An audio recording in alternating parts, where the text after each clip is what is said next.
Okay. I think we're live, everyone. Trail Surfer, if you can hear me, can you do a little note on there? I think we are. All right, y'all. Welcome to a live Women's MTV Network podcast. Today we have a very special guest. We're joined by Annijke Wade. She's a writer, an adaptive athlete, an advocate who's reshaping what representation and access looks like in mountain biking. In July of 21, downhill, I always mess up some of these intros, but here we go. In July of 2021, during a downhill ride in Angel Fire, Annike's life changed after a spinal cord injury left her paralyzed. But that moment did not stop her. It actually redirected her, and she was back on the bike within 3 months. We'll get into that. So since then, she's been rewriting her story, changing the game of adaptive MTB, and building something way bigger than herself. She co-founded Dirtbound, an initiative built to empower and support para off-road cyclists, and help launch Camp Dirt, a program designed specifically for adaptive riders who are trans, non-binary, or cis women, creating a space that equals part skill and part community. Her newest project is a ride film called Mystic River, where she takes on flow trails in Santa Cruz and shows what it means to ride on her own terms. Her love for mountain biking hasn't faded. It's evolved. And today she's creating real change in the mountain biking community. We're here to talk with her about her journey, the work behind Camp Dirt, more importantly, this awesome movie she has coming out, Mystic Rider, and the future of what it looks like for adaptive mountain biking. So I'm going to bring her on. Stop babbling here because I have like a speech impediment. Welcome, friend. Hey, ignore my speech impediment. No, that was such an awesome intro, and cheers. Cheers, cheers. Awesome intro. I appreciate that. Mystic Rider, I really want to get into that. I don't know if we should get into that now or later, but how have you been? Let's just start. How have you been? Traveling a lot, doing a bunch of stuff? Yeah, it's been pretty good. So I guess we're definitely at the tail end of mountain bike season. And yeah, we can ride all year round, but I feel like the majority of folks in North America.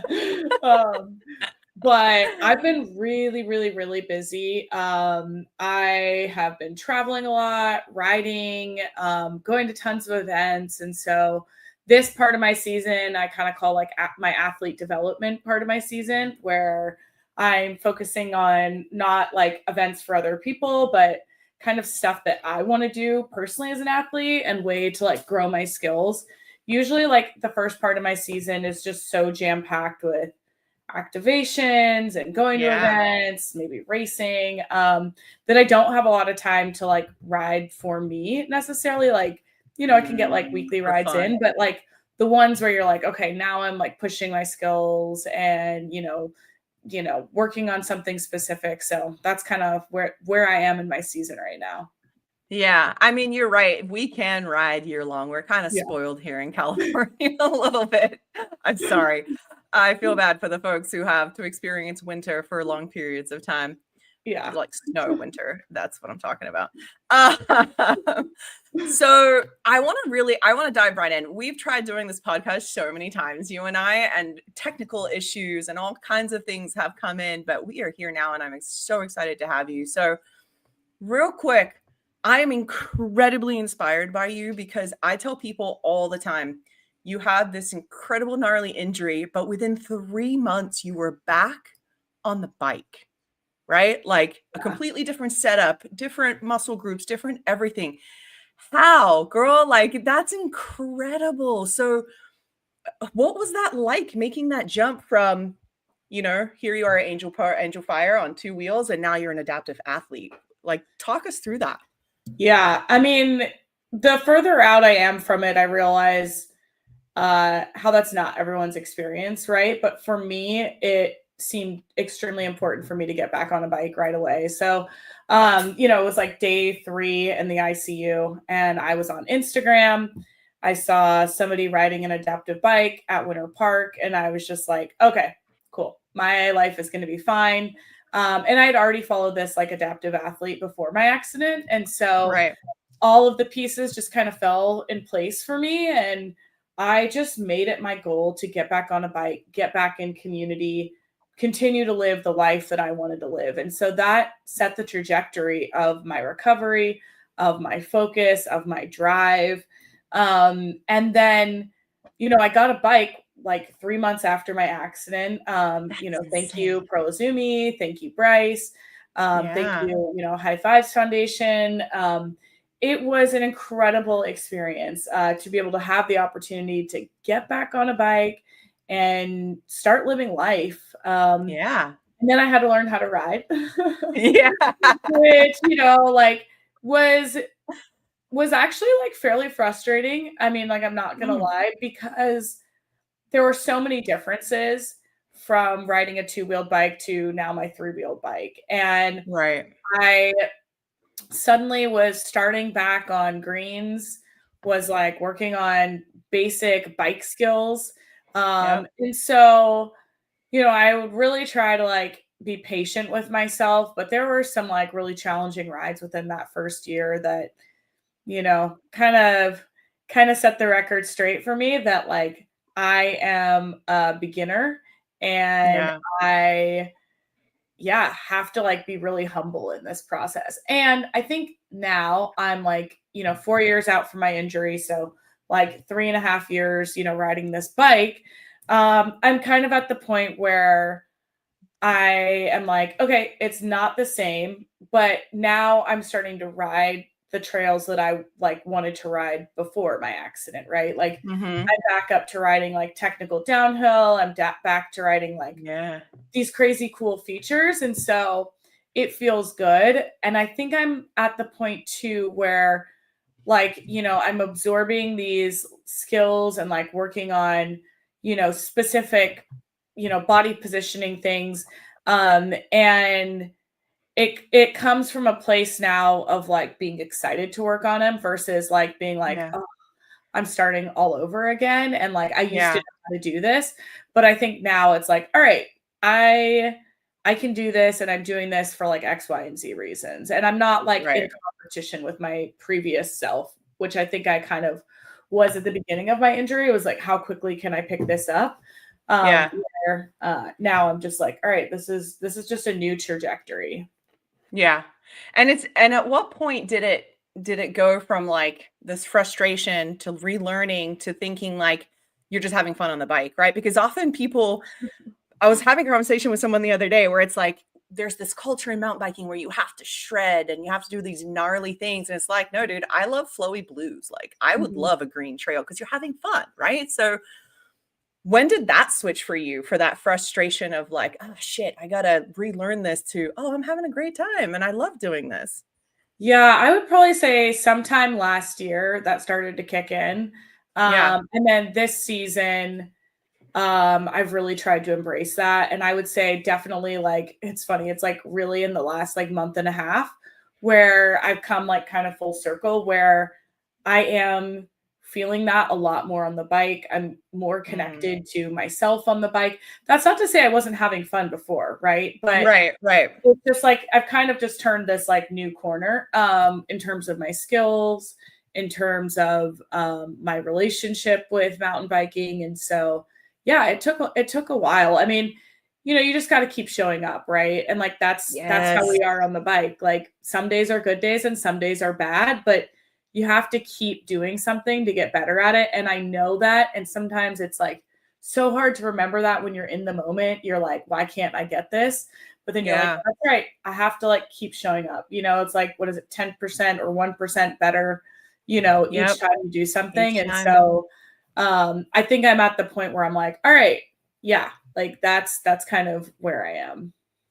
Yeah, dude, that's incredible. And like I said, I really do mean it when I say you're incredibly inspirational, because it takes a lot of strong mindset and willpower to continue the way you have. What was something that completely like, can you share with us a memorable experience or milestone since you became an adaptive athlete that helped shift that mindset to like, no, I'm just gonna fuck it, I'm just gonna show up? Oh geez, I don't know. I think I can remember some things where like I've had some situations that were really bad, I guess you could say. Um So I want to share that first and then go on to like how that's kind of shaped where I am now. But it was my first season of riding. It was like my 1-year accident anniversary. I was up in Fernie, BC, going to there was a downhill series called the Dunbar Series, and they had an adaptive category. And so I was just spectating. The second stop of like the trip was Panorama Resort. And I was so excited. My friend Claire hooked me up with tickets from, Pano. So I was like, okay. So there's a little bit of a pressure to perform too, because I'm like, I got these free tickets and like, the resort wants me to like show up in this way. And I'm like, I don't know how to do that. And then you have all of these people like shredding at like a very high level, racing this downhill race, which obviously like I wanted to be able to do. And it like we go up on the chairlift and we're riding to the green trail, and that resort is very, very, very, very steep. Like even on the chairlift, I was getting like a little bit of vertigo, which I don't like typically get, but I was like, oh, this is like, we're like this mountain's steep. And I don't know if you've ever been to the Alps where like you're on like one part of like a mountain and then you look across and it's like the other part, like you're looking at another mountain just as steep, but it was like that. And I was like, oh my gosh, what did I get myself into? And so I'm already kind of like psyching myself out. We head down like the easiest trail on the mountain. Oh my gosh, it's the steepest green I've ever seen in my life. Like I do not know how that was a green trail.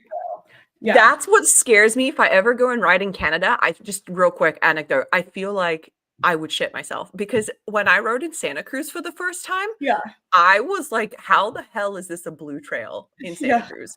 So anyway, keep going. So it was a very, very steep green trail, and I got myself into a pickle pretty quickly. And I was riding with my then partner, and I was like, I can't keep going. Like, I got myself into a pickle. We had to get some help from a few other people. We got to another trail junction, and I rode the service road back down. And I ran into another adaptive athlete, and I don't know if I like looked like I had been crying, but he was like telling me a story about like how it can be so challenging coming back to mountain biking after an accident because you used to have all these skills and now you're starting over. And he's like, I've seen grown men cry. And he's like, you just got to keep showing up. And I was like, oh yeah, that really rings true. And so I think that was kind of my experience for the first like 2 years, just being a little bit frustrated. Like I said, that like certain things weren't transferring over, or I wasn't where I wanted to be and like holding really high expectations. But I will say this year, I kind of decided that I wanted to like, have a better relationship to mountain biking. Not that I had a bad one, but I just wanted to get to that point like less frequently, right? Like find more joy within mountain biking. And so that's really been like my mindset focus this year is like noticing when I'm getting into those like really frustrating moments and finding ways to come back into a place more easily. Like, and if I am in that point where I'm like super frustrated, finding ways to like, dial it back, because there can be a lot tied up into, what happens on the trail, right? Like I crashed on a mountain bike on a trail. So sometimes those things pop up and I am not always aware of it, but I have been more aware of it within the last year. Like, okay, this is clearly related to something related to my accident, or I'm upset because I can't do this crazy feature that would be like a walk in a park for me. And so that's been kind of the shift. And I think achieving one of my goals this year that I had set for even before my accident of racing Sea Otter Classic downhill was like a really pivotal moment for me, because I was like, okay, we're back on track, back to where I wanted to be, back in 2021, 2020, even before my accident. Like, here we go, checking things off my list. And that kind of like helped reset that trajectory. And like, I don't want to sound like too negative about sharing those experiences. Like I do have a very like positive relationship to mountain biking, but when you're relearning a sport or learning a sport, there's a lot of challenges in the beginning, right? Of like getting used to your Yeah. equipment, learning how to do things differently. And then if you have experience doing it in a previous way, it can be hard to like kick those other skills out and like, let the new skills absorb and take them on.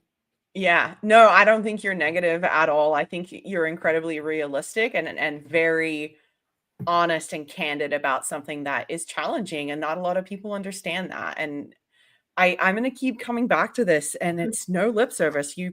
You're a fucking inspiration to me, dude. Like, you're absolutely incredible. We're both, just a quick thing. We're both drinking some beer right now. So if you're listening to this, go grab yourself your beverage of choice and enjoy. Absolutely. This is not a plug. I was just watching that show Guinness. You know how do you watch Netflix? There's this show on Netflix called The House of Guinness, and it's about the founders of the beer, and Guinness is like my favorite beer.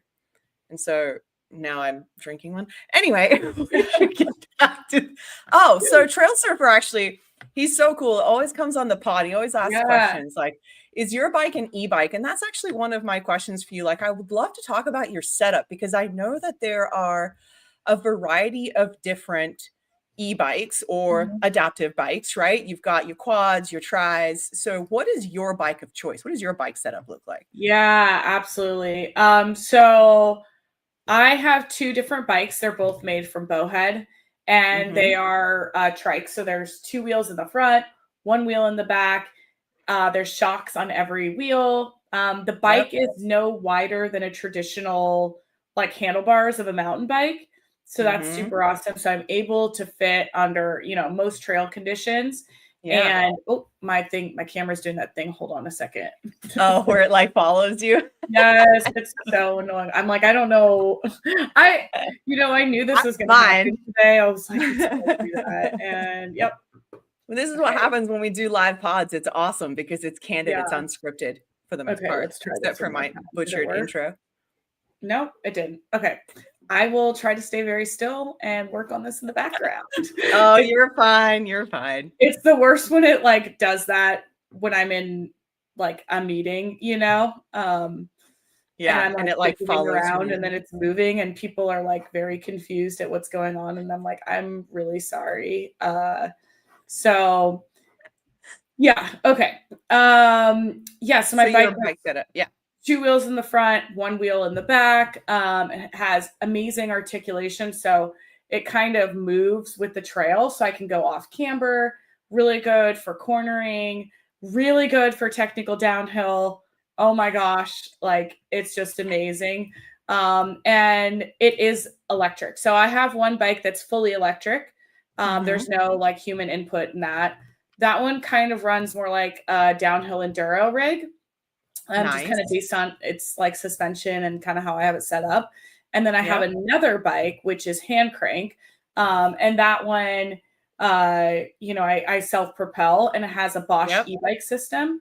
And so it gives me like up to 4x of my arm power. So that kind of brings me to like where your quads are, like how much muscle input would be in there. And that bike is super awesome too. So I use that bike mostly as my gravel bike. I kind of like liken it to a cross country bike, gravel. It has suspension, but it's not enough for me to like really enjoy like doing downhill or enduro personally. Oh, okay. Yeah. I get that. I like to ride. Like I like a really comfortable ride. I like to take, I prefer riding tech. Okay. So same. Yes, it's the best. So that's kind of like my world. So the other bike is very much, used for cross country and gravel. And then my all electric is for downhill and enduro. And I use it for a lot of trail rides too. That's awesome. I think we definitely need to do a ride early next year when I can ride again. And I'm so sorry if you can hear my dog. You're fine. He hates the UPS guy, and the UPS guy brings him all of his treats, and I don't understand why he yells at the UPS guy. Oh, that's great. I'm planning a ride at the end of January, probably early February, of like a welcome back to bike, because it's been a year since I've been able to really ride my bike. So we should plan something, maybe like midway, like in Monterey. So maybe you can come, not even Monterey, like Slow area, Yeah, and we can meet like in the middle and we can do some rides up there. That'd be super cool.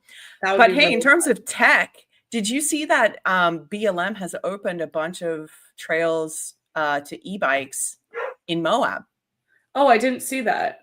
So, and there's a ton of tech. I've never ridden there, but Tech City, I Yeah, guess, Moab. We should go on a Moab trip. I'm just that would saying, be like, I fun. think we should go on a Moab trip, That would be you really know? fun. The only riding I've done in Moab is on 37 miles of the White Rim Trail before my bike broke. And I was like filming a movie at the same time. Oh So no. that's my Moab experience. I'm like, it'd be great to like spend more time there, and Yeah. not that filming is bad, but like that was a very specific project I was working on. So I didn't, Yeah, yeah. go on like any of the other trails. Oh, it's still Yeah, dude. Oh, it's all good. We yeah. need to do a redemption ride. I always loved watching Braden Brinhurst's video on the whole enchilada. I don't know if you've seen that, but he I climbed that have backwards. that. I think about that quite often because I'm like that's just incredible. And the feat, and also like to even dream up that like that's a goal that you would want to do. I don't think it's really I like technical downhill, not as much as technical climbing. Yeah, Um same. so even though I don't have to, like, the bike that I use the most is all electric, I still Yeah, don't appreciate climbing. I don't either. I don't think there are a lot of people that do. I digress. I don't think there are a lot of people that I've met, except for my wife. My wife freaking loves climbing. Some people She, love it, and that's great, and I love that for them, and I think yeah, I mean, like, Braden, I mean, he's yeah, an incredible rider, yeah, and that was such an amazing feat, and I'm like, that kind of made me think about it, like, in a different way. I yeah. don't think I would self-select to do that personally, but I'm glad that, like, he did that, and it is, like, it's a really incredible skill to have, to be able to, like, do those Yes. front wheel lifts and, like, be able to, like, power through sections and, like, maintain that cadence. He's a So, beast on the bike. yeah. I'm having him on the pod next week. He's an absolute beast on the bike. And what I love about him too is that he's a girl dad. He's got 3 girls and he's gotten all 3 of them on the bike, like all 3 of them right now, which is awesome. That is awesome. I want to switch gears to Mystic Rider. I really want Yeah. to touch on that because when you told me about it, I was honored. First of all, you want me to see it. I was like, heck yeah, girl, whatever you need, I will help you with this. But I really would love you to introduce it to us. What I know about it is that it was set in the beautiful redwoods of Santa Cruz area, right? But I'll leave it up to you. How did you come up with this idea? What was your intent behind the movie? Like, tell us a little bit about that. Yeah, absolutely. So I'm super excited. Mystic Rider is my first solo film. And I had a lot to do with the film, which feels really good. To have that like sense of ownership and know that Yeah. it turned out how I wanted it to turn out. So I've been, so far in like 3 films.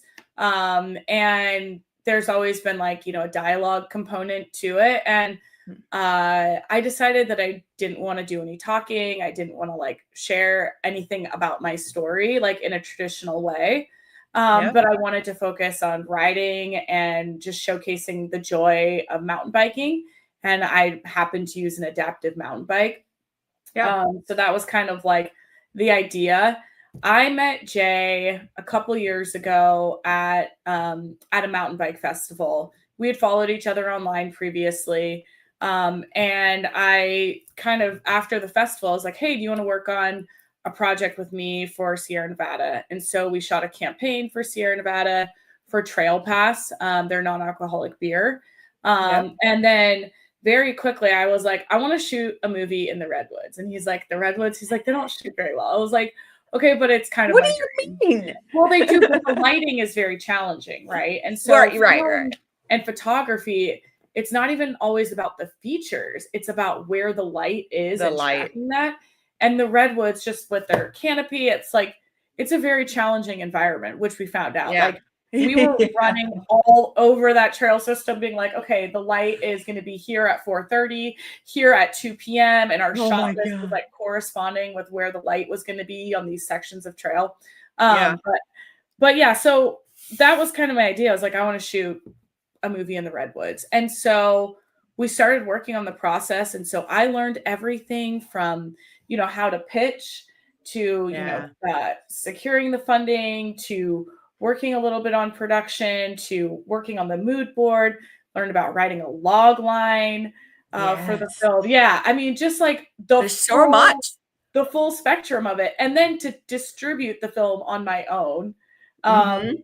So that was like, it was such an incredible experience. And then the filming itself was incredible. I love filming. I love shooting. I love just the connection between mountain biking and nature and art.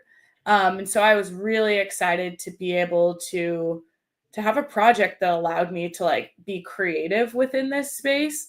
Right. And then, like I said, like have ultimate ownership of it, right? Like I'm the one that's doing the approvals for everything. I'm the one that's like, yes, no, or how about we put pancakes in here? Or Yeah. what if I bring my tarot deck out? So all of those shenanigans were clearly from me. But it was really exciting to be able to do that versus somebody else directing, like, this is what we Yeah. want you to do, or this is our vision. So Yeah. yeah. Yeah. So it's yours. You made it happen, Yeah. right? And one of my questions here to you was, what was it like filming in the Redwoods? But you said that, and I didn't even think of it because you're right. Depending on where the lighting is, you're not going to get light at all through those trees. No, no. Like, It was hard. damn. I mean, we did many, many, many days of scouting, right? Like, I think for a lot of folks that don't know about like what it is like to like make a film, especially a film outdoors, they think you just go and you just ride the trail once and you're fine. But like in Right. reality, you're riding the same section of trail. Like it could be one time if you got the shot, but you probably didn't. Like, Yeah. so you're Yeah. gonna have to ride that bit of trail multiple times, and then you also have to time it with the light. And so a lot Right. of our scouting was like identifying bits and pieces of the trail where we're like, okay, this is a section where I know I can get to a certain speed, maintain the cadence, because there's like not everything films really well, right? Like if it's like Yeah. kind of a weird bit of trail, it's like that might look good, but might Yeah. not. So we Yeah. had to identify the sections of trail that would work for the Mhm. film. And then Jay had to identify from that, like what type of shot he wanted to take with that. Yep. And then we had to, and this is mostly Jay's work, had to figure out at what point in time and day would the light be shining on these features that we wanted to capture in the film. Yeah. And the filming took like a couple of months. So like we might have had a time in January, but by the last few days in February, we had to like change that timing because Yep. it's a different Yeah. month and the Yep. sun is in a different location. But yeah, it was Yep. wild. I mean, oh gosh, there was a little bit of stressful moments because it was like, okay, we have to get to this place by 3:15, like, or 3:17. Are we going to be able to make it? And then there was one day in particular where we were just riding and filming, and I looked down at my phone and I was like, it's 4:50. Like the sun is going to be setting any minute. Like we need to pack up and go. But we were both Oh. just so in the flow of like filming and setting up the shots and Oh. rewriting things. So I was like, whew, I'm glad that somebody's paying attention to like the actual clock here. But And when it that was happened, how deep were you in the woods? You know what pretty I mean? far. Like, yeah. Yeah. So it's a 6-mile climb out from the bottom of the trail. Yeah. And then Oh my God. so in the film, my friend April is in the film, like has a little cameo in the beginning. Yeah. We flew her out. Like Jay and I had been doing all the filming on our own, but we Yeah. felt like we needed a little bit of extra help. So we flew April out. And it was like I gave her like 5 days notice. I was like, hey, Yeah.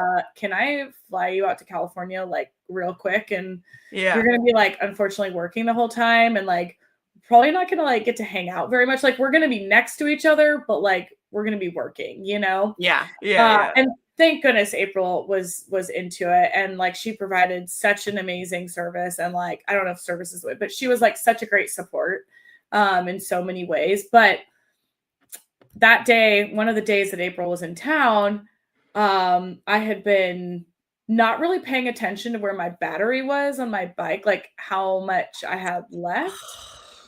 That's the worst. So yeah, we had a really full day. It was awesome. And then we started on our 6-mile climb out. And I think we were at like mile 1.5 of the 6, so we had still had like, know, 5 and whatever, 4 and whatever 4 to left. go, yeah.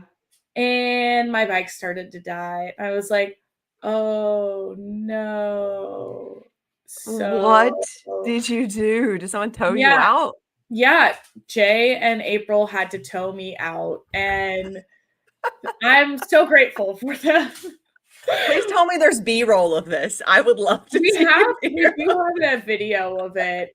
It was so hard because we just couldn't post things in the moment. Like we were still in kind of like stealth mode about the project. Yeah. But it was wild. And the really wild thing is in the film, you'll see this like weird clip of like this fire that's happening. I don't know if you saw, there's like smoky, like smoldering whatnot. And it doesn't make a lot of sense. You're like, why is there part of the forest is on fire? Well, there was a controlled burn that day, or like prescribed for burn. And we had seen the signs like during the day. We were like, oh, okay, that's interesting. But as they were towing me out, like the sun fully set, it was dark. I was like, oh my gosh, we're so screwed, right? And then we're rolling, around this bend, and you could just see these little like piles of ember in the forest. Oh my God, I would have freaked out. It was just like the most incredible experience. And of course, none of us got any photos of that particular like moment or anything on film, because we were just like, we got to get out of here. Like, we were a little bit worried because like I'm in the situation where I'm like having to be kind of evac'd out. But it was just like, it was such a really interesting moment where you're like, what is actually going on here? So yeah. Dude, that's crazy. So how long did it take to work on this project? When did you guys start it, like pre-production to now when you're releasing it? Yeah, I'm thinking we like pitched it probably last year in maybe September, like July or September. We pitched it, secured the funds, like got the funds closer to like December, like, and then we started, pretty much once we pitched it and we got the yes, we started working on it. Right. And so that was kind of like, weekly meetings, kind of figuring things out, lots of docs, lots of mood boards. And then we started filming in January of this year. And then we were done filming in February. The idea was originally to release it around Sea Otter, but things got just really busy for both of us that we kind of had to put a little pause in it, which is good. It's good to have a little bit of, I think sometimes a little space and time away from a project to figure out like, what do you really want that end product to look like? But in the future, I'd like to like obviously shorten up all of that timeline, so it took a long time. It's really challenging, right? Like you can never really, you have this vision of how you want this film or this movie or whatever to go, but there's always something that comes up that you don't anticipate, especially like the lighting. You start in January, you had the whole thing, and then you're like, oh shit, sunset's a little differently. We have to switch our whole thing. So that's really cool. And you didn't even say anything at Sea Otter when I saw you, because I was like, I didn't. No, I don't think you did, because I would have been no, don't be sorry at all. But I was surprised. I was like, oh, maybe she did it after Sea Otter, and then we didn't talk about it. Not that I was expecting to. I just thought like, oh, exciting, I can talk about a movie with her.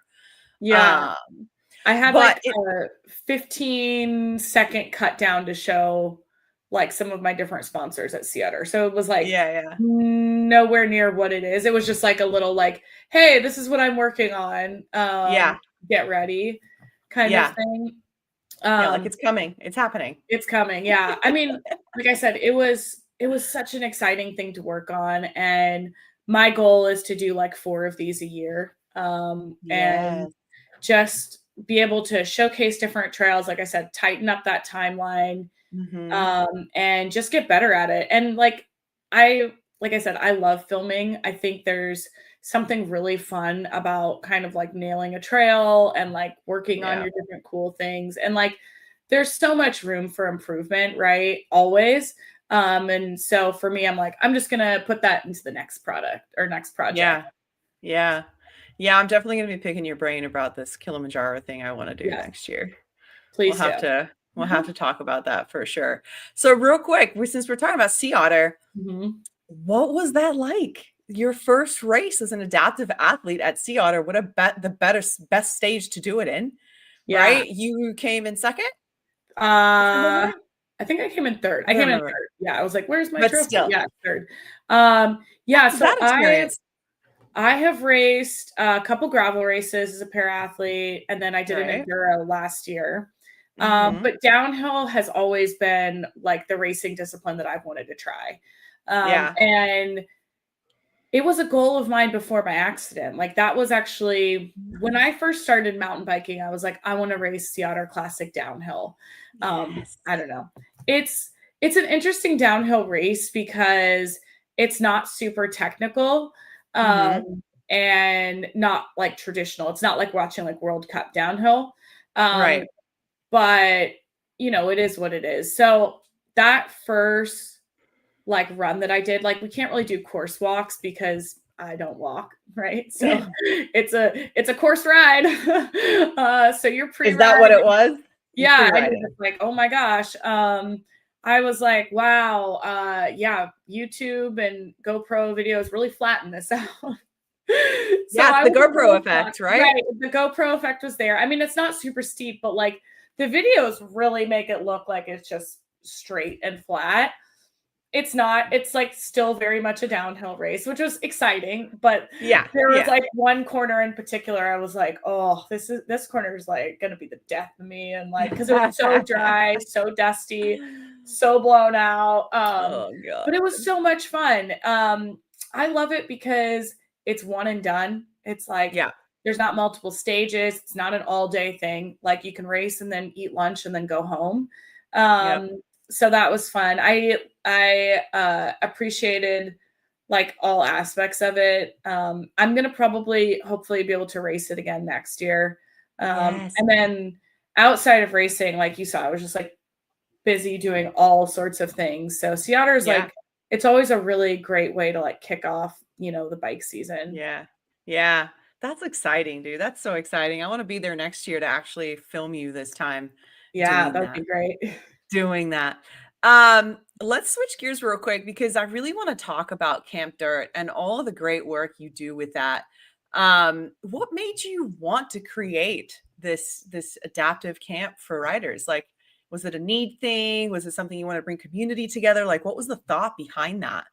Yeah. So when I created Dirtbound in general, it was really to provide a creative outlet for me to be able to kind of pass along opportunities that I was getting to other para athletes, right? Like, Mm-hmm. as you know, I got a bike 3 months after my accident.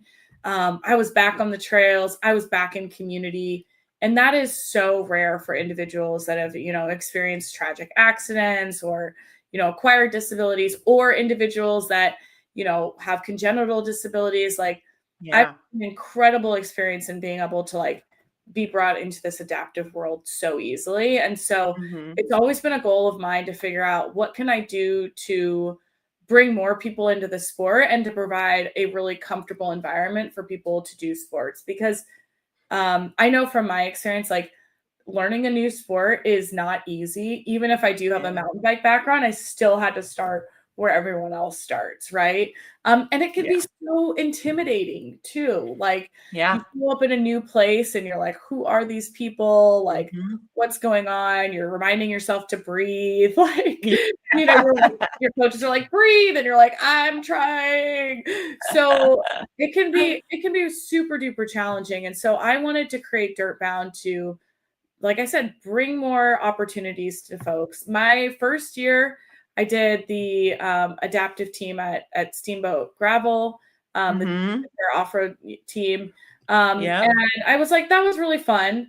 But I wanted to focus on mountain biking. And I was Yeah. like, let's just like do a camp with like 4 Mm-hmm. people and keep it chill.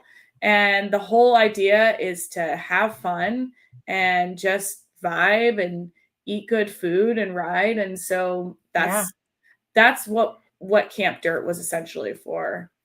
And you've had it a few times within the years. Like last year it was 2, right? This year was it 2 as well? Last year I didn't do Camp Dirt. So this year Oh, was the I'm first sorry. year. Yeah. So I did it Why like did I think last year? Oh, maybe because you I did the started. SCC team last year. Yes, yes, Yeah. yes, yes. Okay. Yeah. So this year was my first Camp Dirt. Nice. And then I did another activation at Crankworks under like the Camp Dirt name called Dirtworks. Yeah. And that was Dirt like work. another fun ride and activation. But overall, it was like extremely successful and it was a lot of fun to do. Yeah. Yeah. So do you plan on doing more of these in the coming years? Yes, absolutely. So next year, I want to do another Camp Dirt. I'm doing a couple like private kind of like lessons this fall and winter for Ooh, folks. It's kind that's of like awesome. pay your own way. You get here, and I'll take you out on the trails. You can use the bike of mine, and that's Yeah. like a good way to like serve more of a population. Yeah. But yeah, next year I want to do another Camp Dirt and hopefully go back to Crankworks or somewhere like that and do another big activation. But I'm not looking to like, expand too much because I'm one person. I'm not Yeah. trying to become a nonprofit. I just want to be able to do fun things with my bike and build community. So Yeah, that's incredible. I didn't know you were doing private lessons. That's awesome. yeah. Um, so if someone listening wants to get involved just to help you, even like with Camp Dirt, like what's the best way for someone to do that if they want to be involved with that? Yeah, I mean, just send me a DM either on my account or Dirtbound's account, and we can Mhm. go from there. I think, like this year we had support riders covered, but like that's a big area of need, especially with these private lessons, is like finding the weekends that work for folks and finding people that can, support brand new riders. Yeah, yeah. Yeah. I wanted to ask you also real quick because we were talking earlier and you went to one of the Kelly Brush Foundation's events recently, right? We had Kelly Brush on our podcast a few months back, and they do some incredible things for adaptive riders and skiers and all kinds of athletes. So, what was your experience like hanging out with them Oh, in Vermont? it was so cool. Yeah, I've never been to Vermont. Yeah. I've never flown with my bike. I had never rented a Ooh. rental car since being a full-time wheelchair user. So there was like Yeah. it was a big adventure to get over there. And when I arrived, everybody was so nice. Yeah. And Kelly has built such a beautiful foundation and the community is really thriving. Like Yeah. I mean, as soon as I got there, like I said, it was just like it was like very palpable how different like it felt being in that environment. Like I was like, Yeah. wow, this is such a supportive community. And I felt really good. Like yeah, and Vermont's just like absolutely beautiful. They also have a lot of really good Yeah. IPAs if you like beer. Yes. Like I'm a some beer of the best person. IPAs I've ever had. So that was great. Really? Oh yeah. Oh yeah. I mean, I can hang with IPAs. Some of them are too hoppy for me. Like there are people that there's a spot in Sedona. We go to Sedona a few times a year and they have this specialty beer from around the country. And there's one that's like a quadruple IPA or some shit. Oh, Like that's just a little bit that's too a much lot. That's for like me. maybe too much for anyone. You Yeah. should, when you come down and we ride, I want to take you to this spot here near my house. It's our local brewery. It's called Institution. Okay. And it's named after the place where I live, which is the University of Cal State Channel Islands. It used to be the biggest mental hospital in the country at one point, the Camarillo State Oh. Mental Hospital. And so they named the brewery right after the institution. And some of their beer names are like Restraint, Oh my. Sedation, Oh my. RX Pills. Yeah, it's but their beer is fantastic. Like their beer is incredible. Well, that sounds Anyway, great. so that's cool that you were able to go there and hang out. So how was that experience flying with your bike? Now I'm curious because flying with a bike in general is a hassle, in my opinion. Yeah, it is. I And you've got a mean, bigger bike. I kind of like, I don't know. I'm a little bit of type A and a little bit of type B. I recently learned about type C. Like, There's a type personally, C? I think that might be B. I was like, oh, it's a little type A, a little type B. So, whenever I go on a trip, I like have a packing list. I know exactly like what clothes I'm gonna wear on what days. I'm very well, like very organized. But with my Yeah. bike and flying with that, I was like, I have no idea. I was like, there's only so much I'm gonna know until I get there, and I'm just gonna Yeah. have to make friends along the way. And so Mm-hmm. I flew out of a really small airport. I just like pulled up, unloaded my bike, left my car out front, which you cannot do at a very large airport because you would get yelled at. Yeah. Left Yeah. my car out front, checked in my bike. I have some friends that have flown with their bikes multiple times, so I like got a lot of really great advice on like what to do. But you don't pack my bike like in any way. It can't get smaller. It doesn't go in a bike bag. And then you That's fly right. with it as an off-road wheelchair. It's a mobility Okay. device. I mean, it helps you Right. get outside. So then they put it, whatever, they take it, they do whatever they want. And then I picked it up on the way when I got there, but I had to go get a rental car. So I had to figure out like, how am I going to get from the airport to the shuttle and then from the shuttle to the rental car place? Like, it was a puzzle, but I just made friends along the way, the Yeah. whole way through. That's And awesome. honestly, it was like one of the chillest travel experiences of my life. And thankfully, That's nothing happened awesome. to my bike. So, Yeah, because yeah. that's usually a thing for any mountain biker. Like Yeah. if how is your bike gonna look like when you pick it up at the next end, right? Like that's Yeah. so I've only flown with my bike once. And even then I was like, shit, I hope that it makes it okay. And the stanchion isn't dented or Right. whatever. I think it But almost helps that it's not in a bag, so people aren't, like, tossing it around. oh Like, yeah. they're, like, Yeah. rolling it, and they're, like, looking at it, and then Yeah. there's, like, a sign that my friend Jen makes that has, like, it's, like, the handicap symbol, so I think there's, like, Yep.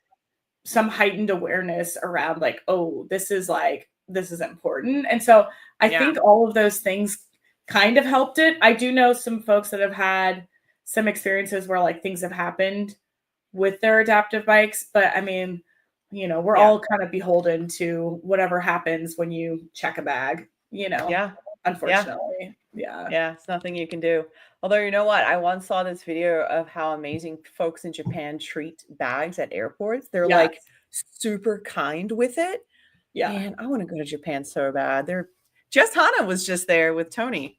Well, yeah, and she's in Korea right now, or maybe was, yeah. Yeah, she Yeah. is. We were texting this morning. She FaceTimed me when she got to Japan because she couldn't sleep. And I'm like, girl, what are you doing? Try and sleep. What is happening right now? I want to switch gears a little bit. We're getting close to time here, but I just love chatting with you. I want to touch a little bit on your perception of the industry. I mean, right now, I think it's no secret that this industry is struggling. The mountain bike industry is struggling a little bit. Even though participation amongst women riders has risen like incredibly, but they'll catch up soon enough. So with that said, in your eyes, in your opinion, if you would like to share it, who is setting the right example in terms of like brands, folks doing events, or individuals that are helping push women in mountain bike and adaptive riders forward? Yeah. I mean, I think what I experienced this year at Crankworks was incredible. So, for context, I was able to go to Crankworks through SRAM, through the SRAM community program, and Yep. host 2 activations for Dirtbound. And Yes. it was incredible. SRAM has a 2-story booth at Crankworks. They built a ramp so that folks could get to the second level, which was absolutely incredible. I mean, Wow. when you're thinking about inclusion and how to bring more folks into the fold, like that's it.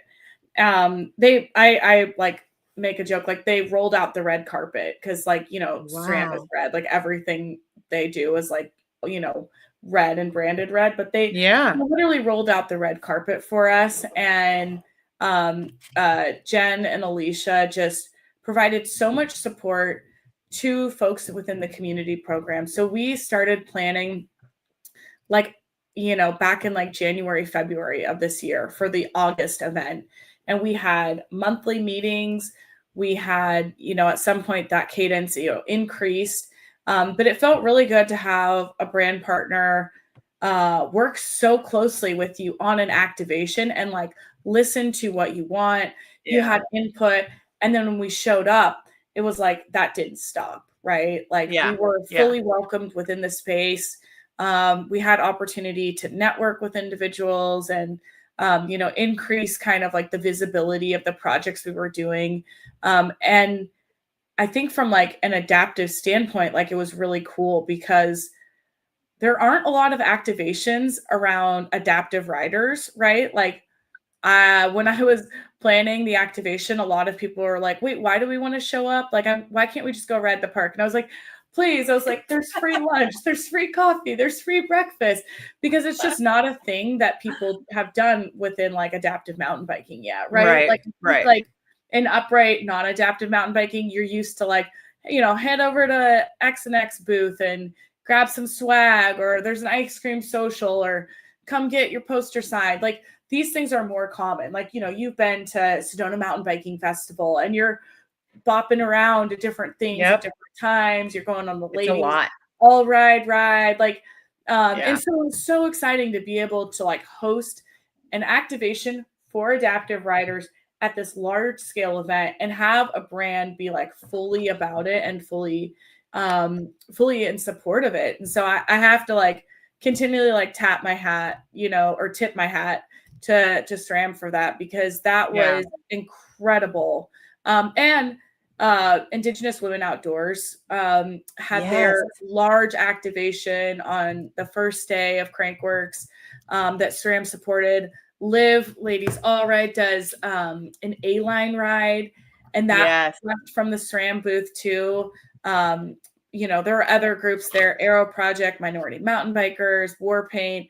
And so when like we're thinking about these folks that are like community leaders and like doing the work outside of events and, in the industry, like a lot of folks were really like focused around the SRAM booth.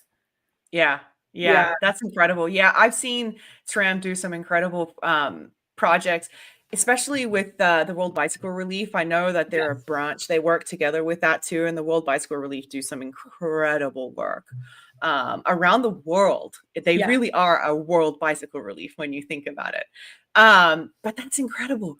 Now I'm thinking maybe we should do something together next year at Crankworks. Oh, I'm all about it. It's funny because one of the things that I like learned from that experience is like working with Jen Chancellor, and she runs like all of the mountain bike events for SRAM. And like, she's just like a powerhouse of a woman and is just amazing. And she's like, I start planning Crankworks the day after the last one. And so I was like, you know what? I need to be thinking in that way. And so for me, it's funny because it's like, now I'm like kind of getting mentored by folks like within this space on like how I should be thinking about it. So I have actually been working on my Sea Otter activations, my Crankworks activations, all of my programs for next year, my full athlete schedule. So yes, let's do something for Sea Otter. Look at you. Yeah. Sea Otter or Crankworks. I've never been to Crankworks. I'm ashamed to say that, but it's never lined up for me. I really want to do it. And you're right, it has to always be done at this time of year. It's the same with contract athletes, because I do a lot of contract athletes for folks too. And those conversations, especially with some big brands, they start in like May for the following year. And not a lot of people know that. So you have to pitch within like a May and September at the latest for stuff. And even then we can go into this for days. Okay. So SRAM, good to hear. I like that. I think I actually also texted you after Crankworks because I was like, because we were talking about like the state of the industry, right? Yeah. And I think it was that I was trying to remember. I was like, when was I talking to you about that? But it felt like folks were doing okay, right? I could like feel the community. I could feel the excitement, right?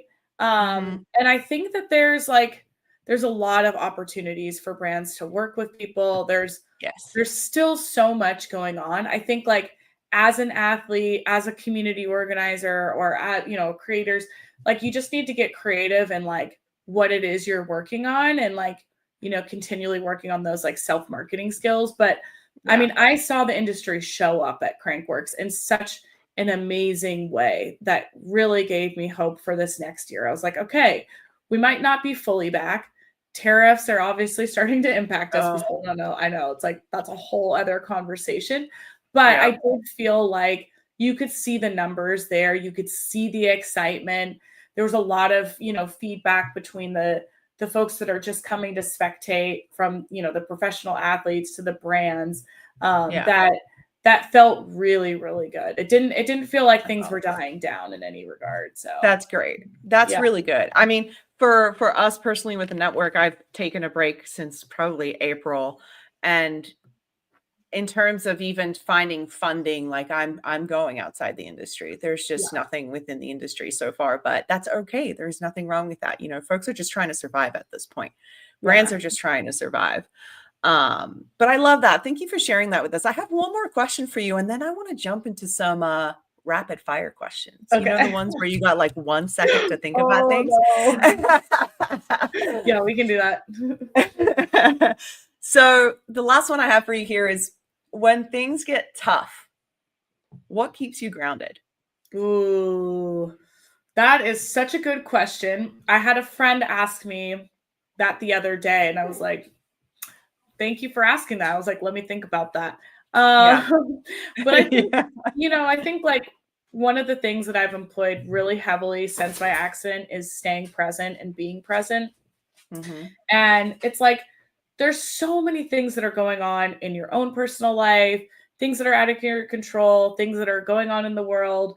And it can be really hard not to get overwhelmed with everything, right? And so in those moments, I just try to take a step back, and that's my dog, and be really present with myself, and just try to enjoy that present moment. And that doesn't mean that you're like ignoring things, doesn't mean that you're like whatever, but just like dropping into that moment and just being like, all I can be right now is in this present moment. Like, I can't be in the past, I can't be in the future. All I can be is here.